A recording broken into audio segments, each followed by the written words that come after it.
In the depths of the cosmos, where stars and galaxies move in eternal silent dances, there is an entity that transcends the limits of human comprehension. Azathoth, the nuclear chaos, a deity as old as time and so terrifying that the mere notion defies sanity. In the unfathomable reaches of space, Azathoth is plunged into an endless dream, surrounded by a court of demons who play dissonant music to feed this disturbing slumber.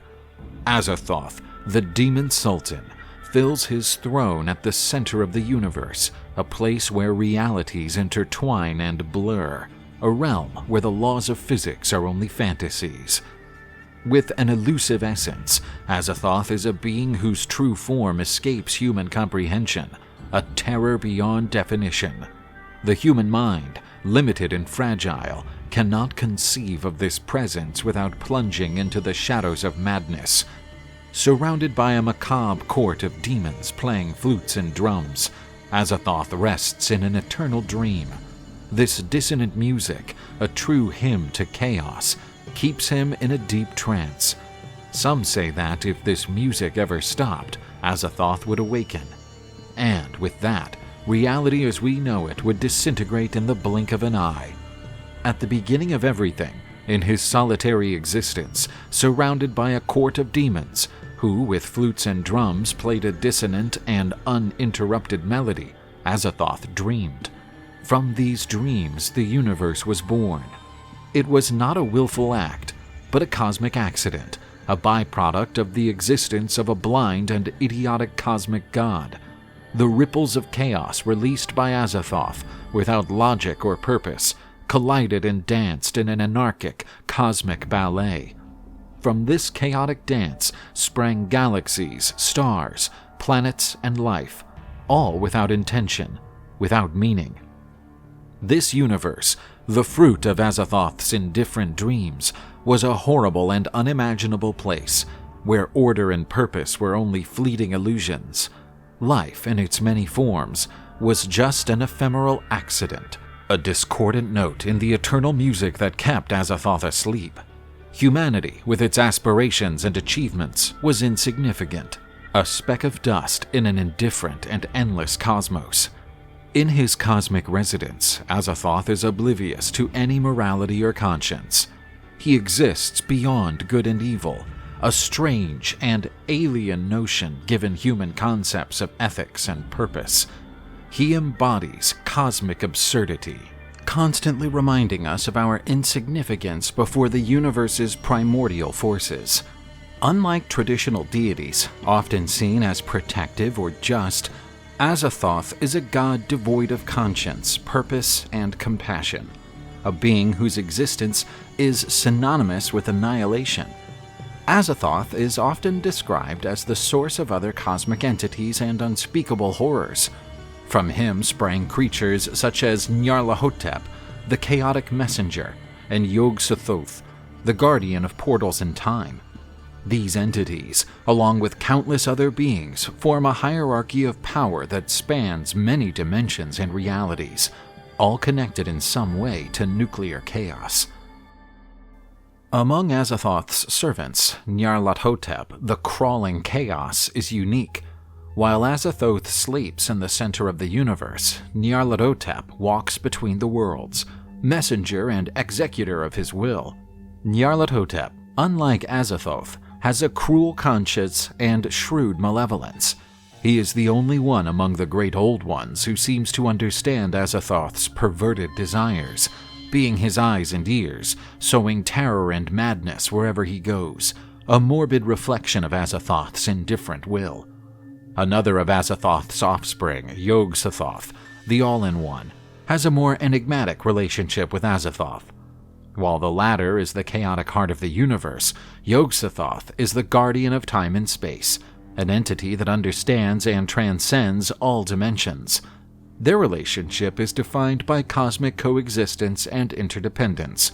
Yog-Sothoth, due to his omniscience, knows the secrets and truths of Azathoth, but remains eternally detached from him, an observer of his unspeakable madness.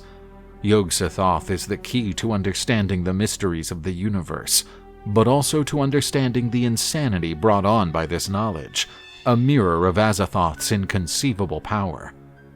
Azathoth's music, an incessant and disturbing cacophony, is one of the most cryptic and terrifying aspects of Lovecraftian mythology.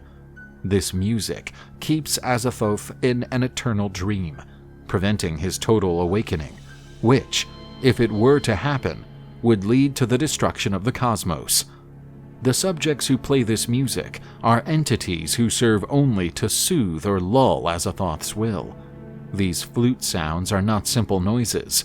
They contain waves of magical energy that are harnessed or even feed other entities in the myths. There is an almost hypnotic side to these sounds, able to manipulate reality and influence the fabric of the universe. These subjects are sometimes called to Earth by cultists or sent to act on behalf of other cosmic entities. When they arrive, they play their music, helping to summon dark entities or gods, amplifying their power and ensuring the success of rituals and ceremonies. The music they play is not just a tool of worship or servitude. It is an extension of Azathoth's power, an audible manifestation of his chaotic and untamed influence. Azathoth is often described as a blind and foolish god, oblivious to the dances of the galaxies, the dramas of civilizations, and the flow of time. His blindness does not correspond to a lack of vision, but to a total lack of understanding of the universe he created. He is the god who does not see, does not know, and does not care, a cosmic horror who reigns over a chaotic and illogical realm. As an idiot in the purest cosmic sense, Azathoth has no conscience, will, or intention. He personifies the absurd, a being whose existence implies a universe devoid of any purpose or direction. This lack of consciousness in such a powerful entity is a terror that gnaws at the souls of those who dare to contemplate its true nature. He stands in stark contrast to the humanized deities of other mythologies or religions who protect and guide humanity. Because he is indifferent, Azathoth is the symbol of existential despair, a representation of the universe's impersonal and overwhelming indifference. In the dimness of ancient forgotten temples, and among the shadows of occlusive rituals, the cult of Azathoth is promoted. It is not like the others. It is a worship of the absurd, of primordial chaos, a tribute to the vast and cruel indifference of the cosmos. Azathoth's followers, whispering secretly in the darkness of the night, do not seek to win the favor or protection of a benevolent god. Instead, they marvel at human insignificance before the infinite void. The rituals, with no apparent structure or purpose, represent the unfathomable chaos of their god. They dance on the edge of the abyss, chanting songs that defy sanity, seeking some kind of communion with the sleeping entity at the heart of the universe.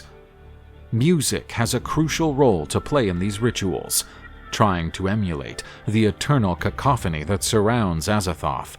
Distorted flutes and discordant drums create a dark symphony, an echo of the music that keeps Azathoth immersed in his disturbing slumber. These sounds are more than music. They invoke chaos, the all-consuming void. The goal of these cultists is as enigmatic as the entity they worship. They engage in practices that defy logic and reason, rituals that seem meaningless to those who are unaware of the true nature of cosmic horror. Their infatuation with the absurd and unintelligible reveals their desire to transcend reality, to touch the fabric of the universe, and perhaps, in the throes of madness, arouse something that should never be awakened. Azathoth's presence is felt more as an echo of a primal fear than as a living entity in Lovecraft's tales. His influence is subtle but omnipresent, permeating the narratives like a continuous threat to existence. The idea of Azathoth and what he represents strikes terror into the hearts of the characters. The notion that there is an entity at the heart of the universe whose awakening could mean the end of all things.